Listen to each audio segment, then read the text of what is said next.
Licencohen 138 fshatra për kultivimin e kanabisit mjekësor në Shqipëri, ja vendet ku do të lejohet. Në Shqipëri do të jenë 138 fshatra në shtatqarqe të vendit që janë licencuar për kultivimin e kanabisit mjekësor.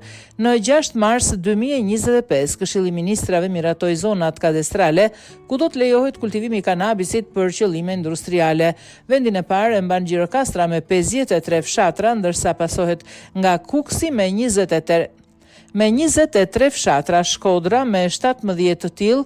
Në Vlorë janë licencuar 15 fshatra ku do të kultivohet kanabisi, ndërsa Fieri ka numrin më të vogël të fshatrave të licencuar, plot 4 të tillë.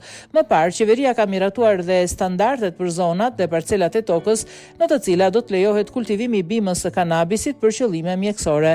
Standardet për kultivimin e kanabisit parashikojnë që zonat e kultivimit nuk duhet të jenë brenda kufirit të zonave të mbrojtura dhe të zonave me përparësi zhvillimi turizmit të pyjeve, kullotave dhe livadave, zonave ushtarake dhe atyre që janë të përcaktuara si sistem urban në dokumentat e planifikimit vendor të teritorit. Largësia e këtyre parcelave duhet të jetë të paktën 3 kilometra në rrugë ajrore nga parqet e bletëve të miratuar sipas legjislacionit për bletarin, si dhe nga zonat ushtarake. Shqipëria miratoi ligjin për kultivimin e kanabisit mjekësor në 2023 dhe Agjencia Kombëtare e Kontrollit Kanabisit pritet nis nga puna për të licencuar kompanitë që do të shfaqin interes për këtë biznes.